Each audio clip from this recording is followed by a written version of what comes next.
यानी जिस जलीय विलयन में अम्ल की मात्रा कम, क्या हो, अम्ल की मात्रा कम, ठीक है, और जल की यानी पानी की मात्रा क्या हो, अधिक हो, तो ऐसे विलयन को या ऐसे अम्ल को हम तनु अम्ल कहते हैं।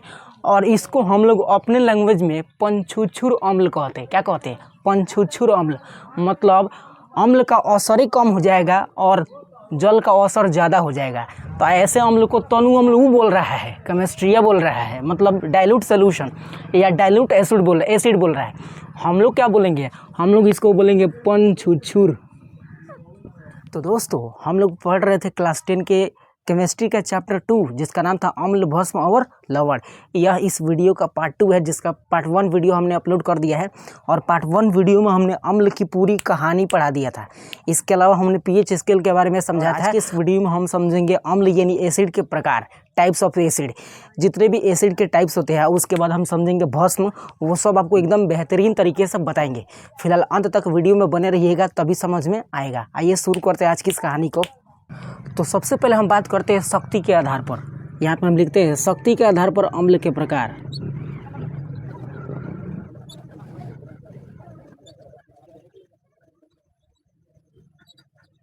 तो हमने यहाँ पे लिखा है कि शक्ति के आधार पर अम्ल के प्रकार, ठीक है, यानी types of acid on the basis of power. क्षमता के आधार पे अम्ल के 2 प्रकार होते हैं। कितने? 2। सबसे पहला होता है प्रबल,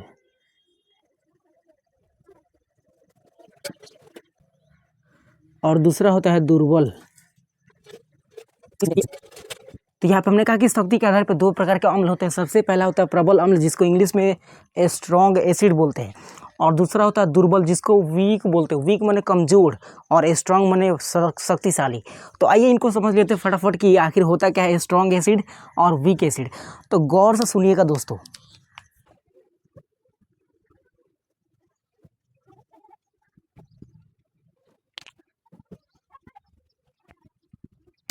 ठीक है, तो हमने यहाँ पे लिखा है कि वे अम्ल जो जल में घुलकर अधिक H+ आयन देते हैं, उनको हम प्रबल अम्ल कहते हैं।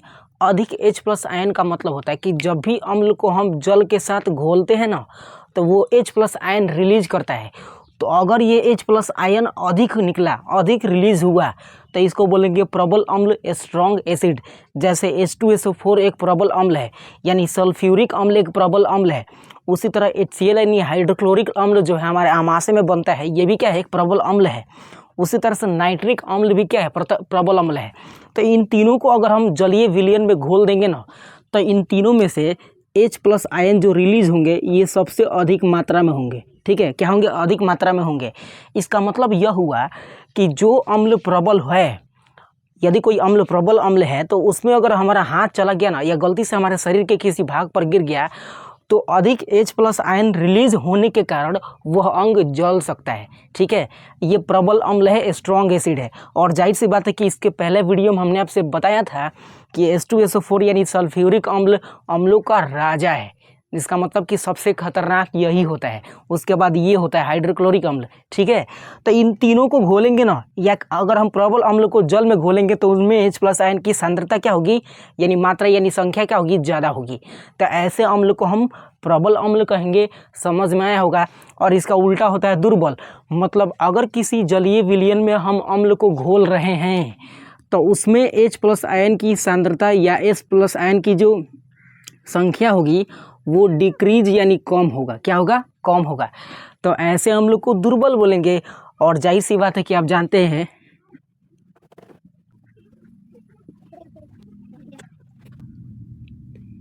तो जैसे में ये उदाहरण देखिएगा, CH3COOH, इसको बोलते हैं एसिटिक अम्ल। क्या बोलते हैं? एसिटिक अम्ल। यह एक दुर्बल अम्ल है। ठीक है, इसको बोलते हैं बोरिक अम्ल, H3BO3 बोरिक अम्ल। और ये होता है आपका कार्बोनिक अम्ल। क्या होता है? कार्बोनिक अम्ल। तो ये तीनों के तीनों ना एग्जैक्टली ये तीनों के तीनों क्या होते हैं? तो ये दुर्बल अम्ल होते हैं। क्या होते हैं? दुर्बल अम्ल। अब गौर से देखिएगा, हम इसको दुर्बल प्रबल क्यों बोल रहे हैं, और ये वाला जो यहाँ पे दिख रहा है आपको, इसको हम दुर्बल क्यों बोल रहे हैं? तो आपको पहले वीडियो में हमने बताया था कि किसी अम्ल की दुर्बलता या प्रबलता केवल 2 ही आदमी कम कर सकते हैं, डिक्रीज कर सकते हैं। और वो 2 आदमी कौन है? तो वो है हाइड्रोजन और कार्बन। कौन है? हाइड्रोजन और कार्बन। यदि हाइड्रोजन की संख्या इंक्रीज हो जाए किसी कंपाउंड में या किसी यौगिक में, अगर हाइड्रोजन की संख्या इंक्रीज कर दिया जाए, बढ़ा दिया जाए, तो वैसे कंडीशन में वह अम्ल जो होगा या वह जो यौगिक होगा वो होगा प्रबल, स्ट्रांग होगा। ठीक है। और यदि कार्बन की संख्या डिक्रीज कर दे, कार्बन की संख्या उसमें बढ़ा दे, तो समझिएगा कि कार्बन जो है ना, कार्बन ये यौगिक का गुंडा होता है। मतलब ये किसी अम्ल की प्रबलता को गिरा देता है, कम कर देता है। क्या कर देता है? कम कर देता है। तो अगर ये केवल हाइड्रोजन रहेगा तो प्रबलता बढ़ा देगा। ठीक है। और अगर हाइड्रोजन के साथ साथ कार्बन हो तो प्रबलता को गिरा देगा, या केवल अकेले कार्बन हो तो प्रबलता को क्या करेगा? गिरा देगा। अब गौर से इस कंपाउंड में देखिएगा, H2SO4 जो है इसमें केवल हाइड्रोजन है, कार्बन नहीं है, तो प्रबल होगा ही। और क्योंकि इसमें 2 हाइड्रोजन के मॉलिक्यूल्स दिख रहे हैं, इस वजह से H2SO4 यानी सल्फ्यूरिक अम्ल प्रबल स्ट्रॉन्ग एसिड होगा। तो कहेगा सर इसमें भी तो C है, C का मतलब कार्बन होता है, तो HCl में कार्बन नहीं है, वो Cl है। क्या है? वो Cl होता है। Cl का मतलब क्लोरीन होता है। तो क्लोरीन का हाइड्रोजन के साथ जब कॉम्बिनेशन होता है तो बनता है HCl, ये कार्बन नहीं है।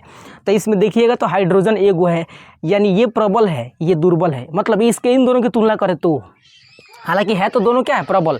अब यहाँ पे देखिएगा तो इसमें क्या है, तो यहाँ पे ठीक है, यहाँ पे देखिएगा तो इसमें हाइड्रोजन, ये एक मिनट यहाँ पे थोड़ा सा मिस्टेक हुआ है, ये HNO3 होगा। क्या होगा? HNO3 होगा, नाइट्रिक अम्ल ये है। ठीक है। तो इसमें भी तो हाइड्रोजन है। ठीक है। तो हाइड्रोजन एगो है, इसमें किसी में भी कार्बन नहीं है। इसका मतलब कि हाइड्रोजन केवल रहेगा तो प्रबलता बढ़ जाएगा, लेकिन हाइड्रोजन के साथ कार्बन हो तो प्रबलता कम हो जाता है। वही यहाँ पे देखिएगा, यहाँ पे हाइड्रोजन कई गो है? 3 गो है। एगो यहाँ 4 गो है। इस एसिडिक अम्ल में, इस कंपाउंड में हाइड्रोजन कई गो है? तो 3 गो है। एगो यहाँ पे 4 गो है, तो 4 गो कार्बन हाइड्रोजन है। कितना है? 4 गो। और इसमें देखिएगा 2 गो कार्बन आ गया है। कितना आ गया है? 2 गो कार्बन। तो यही दोनों कार्बन यानी गुंडा जो है इसकी प्रबलता को डिक्रीज कर देता है, जिस वजह से हम बोलते हैं कि CH3COOH जो है यह है एक दुर्बल अम्ल, प्रबल अम्ल है। उसी तरह से यहाँ पे देखिएगा तो इसमें देखिए, इसमें तो हाइड्रोजन 3 गो है, बट यहाँ पे ऑक्सीजन का कॉम्बिनेशन है, तो ऑक्सीजन और बी यानी बोरिक अम्ल, बोरिक जो है ना यानी बेरियम, ये भी डिक्रीज करते हैं। तो ऊपर ऊपर अब याद रखिएगा, किसी किसी कंपाउंड में ये नहीं रहेंगे ना, तभी वो क्या हो जाएगा? तो स्ट्रांग हो जाएगा या दुर्बल हो जाएगा। ठीक है। यहाँ पे देखिएगा तो यहाँ पे 2 हाइड्रोजन है और 1 कार्बन है, तो कार्बन डिक्रीज करेगा ही। तो मोटा मोटी यही कहा जाता है कि हाइड्रोजन और कार्बन जब दोनों एक साथ किसी कंपाउंड में रहेंगे तो उनकी जो प्रबलता होगी वो कम हो जाएगी। लेकिन इनमें से केवल हाइड्रोजन जब रहेगा ना, कार्बन नहीं रहेगा, तो उसकी प्रबलता क्या हो जाएगी? तो डिक्रीज हो जाएगी, बढ़ जाएगी। समझ रहे हैं? मतलब इंक्रीज हो जाएगा। ये कहानी आपको समझ में आया होगा कि हमने समझा कि शक्ति के आधार पे अम्ल 2 प्रकार के होते हैं। सबसे पहला प्रबल और दूसरा होता है दुर्बल। तो प्रबल का मतलब कि जिसमें आयन की मात्रा ज़्यादा हो, जिसको जल में घोल दिया जाए, तो जिसमें आयन सबसे अधिक रिलीज होंगे तो उसको बोलेंगे प्रबल। और जिसमें आयन्स यानी H+ आयन जो होते हैं, हाइड्रोजन वाला आयन, उनकी संख्या अगर कम रिलीज हुआ तो वो हो जाएगा दुर्बल। तो आई होप आपको ये समझ में आया होगा। तो दोस्तों हमने सीखा कि अम्ल के प्रकार शक्ति के आधार पर कितने 2 तरह के होते हैं, खत्म। अब हम समझते हैं कि अम्ल के प्रकार विलयन के आधार पर कितना होता है। तो यहाँ पे हम हेडिंग बना देते हैं सबसे पहले कि अम्ल का प्रकार विलयन के आधार पर,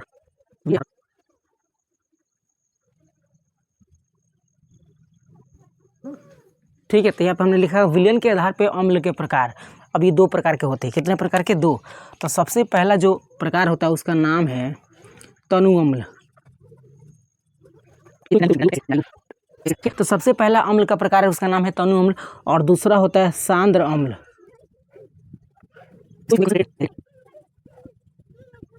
ठीक है। तो हमने कहा सर विलयन के आधार पे कई प्रकार का अम्ल होता है, तो 2, एक होता है तनु, दूसरा सांद्र। देखिए ये टेक्निकल लैंग्वेज है और साइंस इस लैंग्वेज का इस्तेमाल करता है, जबकि इसका मतलब बड़ी सिंपल है। गौर से सुनिएगा। देखिए हमने कहा कि विलयन के आधार पर है, इसका मतलब कि इसकी जो प्रबलता होगी या दुर्बलता होगी, या इसकी जो सांद्रता और तनुता होगी, वो हम विलयन के आधार पर जांच करेंगे। किसके आधार पर? विलयन के आधार पर। तो देखिएगा,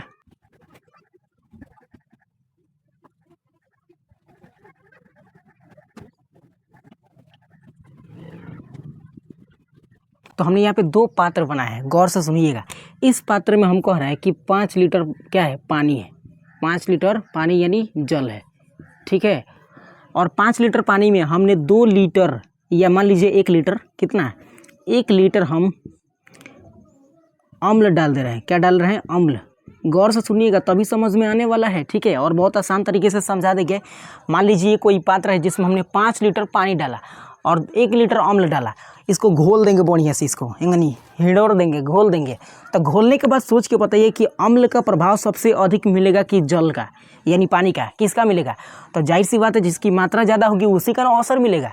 इसका मतलब कि पानी की प्रबलता या पानी का जो असर होगा सबसे ज़्यादा मिलेगा, इसका बहुत कम मिलेगा।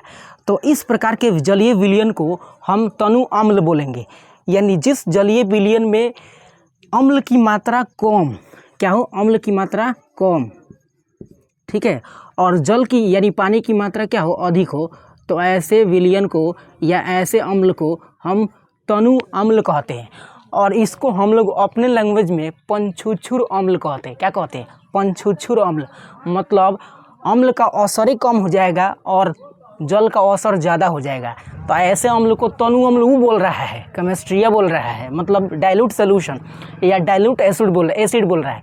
हम लोग क्या बोलेंगे? हम लोग इसको बोलेंगे पंचुछुर,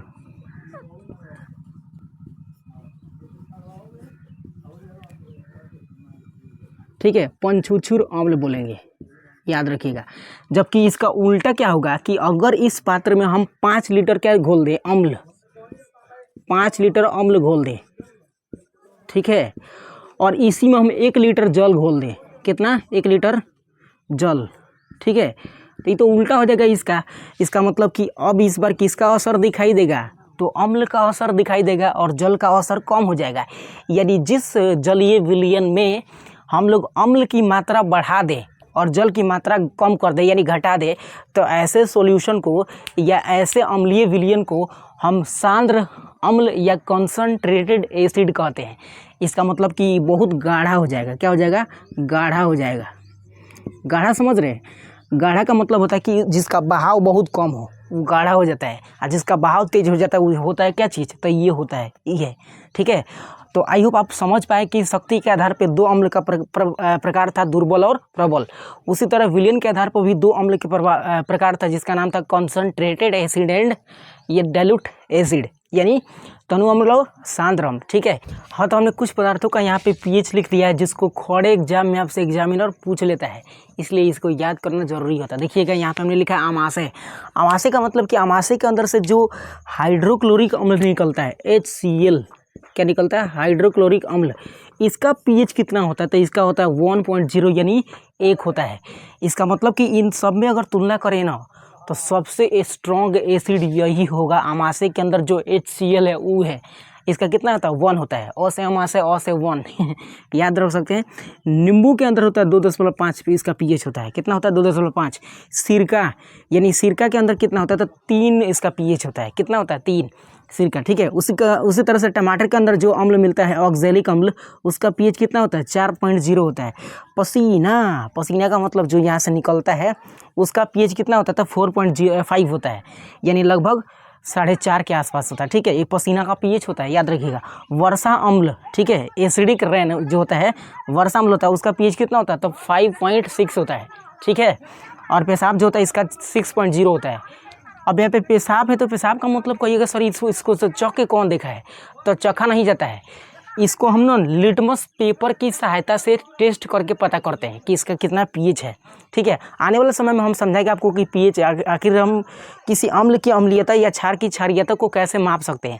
तो उसके लिए बहुत सारे यंत्र होते हैं, वो समझेंगे हम लोग। फिलहाल याद रखिएगा पेशाब का पीएच कितना होता है? 6.0 होता है। उसी तरह से अगर हम दूध की बात करें तो दूध का पीएच कितना होता है? 6.5 होता है, ठीक है। दूध एक क्या होता है? तो दूध थोड़ा अम्लीय लगता है, क्योंकि दूध के अंदर लैक्टिक अम्ल होता है, लैक्टोबैसिलस छोड़ता है, ठीक है। सॉरी, दही के अंदर लैक्टोबैसिलस होता है। दही के अंदर कौन सा अम्ल होता है? दही के अंदर होता है लैक्टोबैसिलस जीवाणु, जो छोड़ता है लैक्टिक अम्ल, इस वजह से वो खट्टा लगता है। और इसके अनुसार हम बोल सकते हैं कि दही में कौन सा अम्ल? तो लैक्टिक अम्ल। अब शुद्ध जल का पीएच कितना होता है? 7 होता है, न्यूट्रल होता है। अब इसके बाद जितना आएगा सब क्षारीय होगा, पहले बता दिए थे। आंसू का पीएच कितना होता है? लोअर, 7.3 होता है। और फाइनली जो ब्लड है, यानी रक्त हमारा जो है ब्लड, इसका पीएच कितना होता है? तो इसका 4.0 होता है। सबसे VVI प्रश्न यही है, हमको लगता है कि यही आता है बार बार एग्जाम में, ठीक है। तो ब्लड का, रक्त का पीएच कितना होता है? तो 7.4 होता है। तो ये कुछ पदार्थ थे और उनके पीएच थे। आई होप आपको ये समझ में आया हो। तो ये कहानी आपको समझ में आनी कि नहीं यानी कमेंट सेक्शन में ज़रूर बतानी। तो मिलते हैं, इसको नेक्स्ट वीडियो में कवर किया जाएगा कि भस्म क्या है, और भस्म की कहानी मेरी जुबानी अगली वीडियो में हम समाप्त करेंगे। सो मिलते हैं किसी अदर वीडियो में, तब तक के लिए take care of your self.